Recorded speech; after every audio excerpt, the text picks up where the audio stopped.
Os Estados Unidos impõem novas sanções para pressionar o presidente da Nicarágua, Daniel Ortega. As empresas norte-americanas não podem mais fazer negócios ligados à mineração com a Nicarágua. E sobre esse assunto a gente recebe agora aqui no Jornal da Manhã o analista de geopolítica do Instituto Civitas, o coronel Gerson Gomes. Tudo bem, professor? Mais uma vez, muito bom receber o senhor aqui. Bem-vindo. Bom dia Adriana, bom dia Tiago. É uma satisfação estar com vocês hoje de manhã e com a nossa audiência fantástica da Jovem Pan. Muito obrigado. Professor, qual leitura que é possível fazer dessa decisão? É uma tentativa de asfixia econômica, é isso? Na realidade, os Estados Unidos já vêm utilizando várias sanções econômicas, a União Europeia também, desde as manifestações de 2018, principalmente, em que o governo da Nicarágua fez uma repressão muito violenta aos manifestantes naquela ocasião e houve mais de 300 mortos, muitos presos, e a gota d'água desse processo foi a eleição do próprio ditador Daniel Ortega pela quarta vez consecutiva, então ele vai para 20 anos já de mandato, ele e a sua esposa, que é a vice-presidente. E essa última eleição não foi aceita ou não foi reconhecida internacionalmente porque ele prendeu 7 dos seus opositores e praticamente disputou sozinho. Agora, existe algum motivo pelas sanções serem especificamente com relação a negócios envolvendo a indústria do ouro do país? Sim.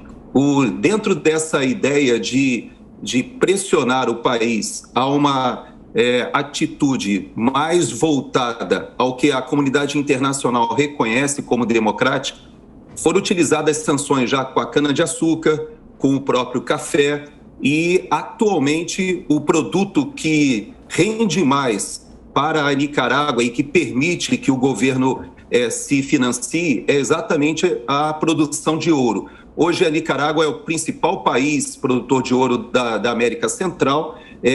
Os negócios no ano passado chegaram a quase $1 bilhão, e embora as mineradoras sejam basicamente inglesas e canadenses, na realidade essa produção ela é vendida quase que 75%, 80% para os Estados Unidos. Então daí essa atitude do governo dos Estados Unidos que tenta sufocar dessa forma o financiamento da ditadura. Agora, professor, e a reação popular? Existe reação popular? A gente sabe que a situação econômica não é fácil e muitas vezes, quando há as dificuldades econômicas, nós temos protestos, enfim. Mas de que forma a população vem se revoltando contra essa situação? A maneira que ficou mais visível, para o mundo foi justamente a população se refugiando junto à Igreja Católica. A perseguição que Daniel Ortega faz contra a estrutura da Igreja Católica. Hoje existe um bispo preso, existem muitos padres presos, quase praticamente todas as ONGs, rádios, várias instituições ligadas à Igreja Católica foram expulsas do país. E essa pressão sobre a Igreja Católica é exatamente porque a Igreja dá guarida a muitos desses líderes que você menciona e da própria oposição.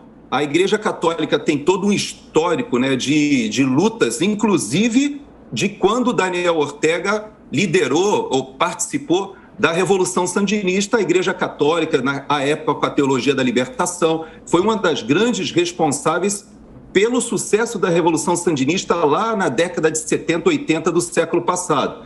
E hoje o Daniel Ortega se volta contra a igreja porque ela, dentro da sua política de direitos humanos, ela dá guarida a esses manifestantes que você menciona. E justamente nessa linha, há menos de 2 semanas, o parlamento da Nicarágua aprovou uma legislação para controlar a produção audiovisual do país e também avançou, como o senhor disse, contra a Igreja Católica. De qual forma um país ou um governo pode ser determinado ditador? Ele já chega assumindo esse regime ou chega disfarçado de outra postura e vai se tornando ditador?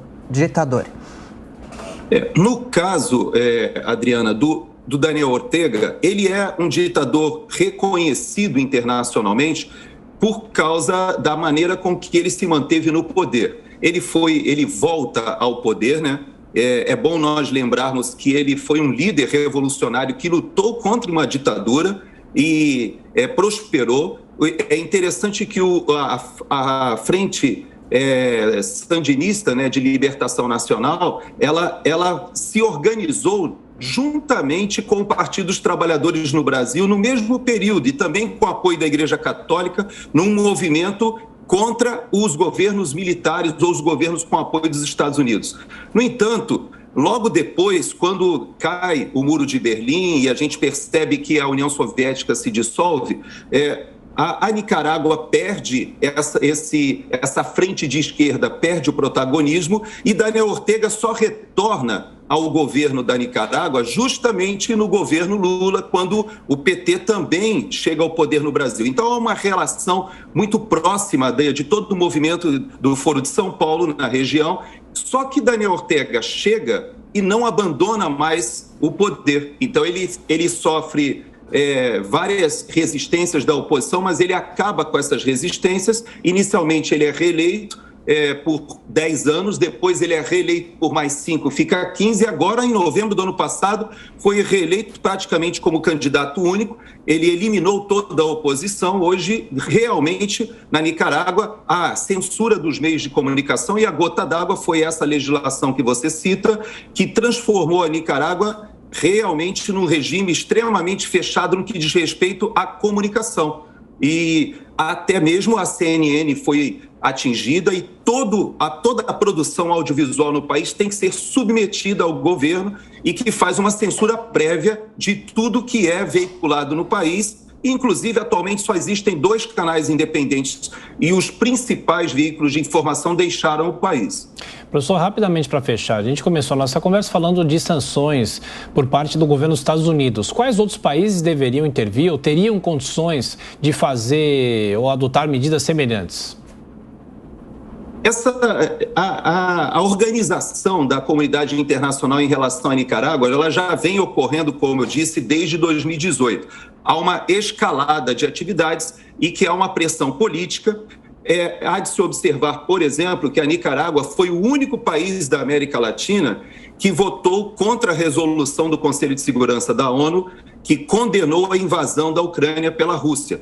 Essas ligações da Nicarágua com a Rússia, elas são antigas, remontam até ao período da Guerra Fria e se mantiveram. E hoje, dentro da Nicarágua, há a presença de militares russos, há uma interconexão muito grande da Rússia com a Nicarágua e, por isso, a Nicarágua acaba se isolando da comunidade internacional. E essas pressões acontecem tanto na questão do comércio de ouro, que Inglaterra e Canadá, por exemplo, que são os principais produtores ali, serão pressionados pelos Estados Unidos também para dificultar esse comércio. E também há de se observar que nessa resolução que você mencionou, 500 pessoas da Nicarágua foram impedidas de entrar nos Estados Unidos. Isso é um baque muito grande.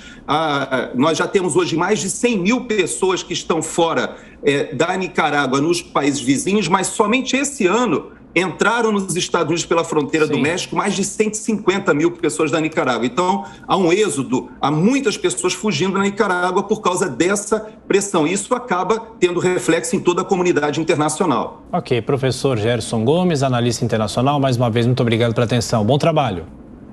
Bom trabalho para vocês e um bom dia para a nossa audiência.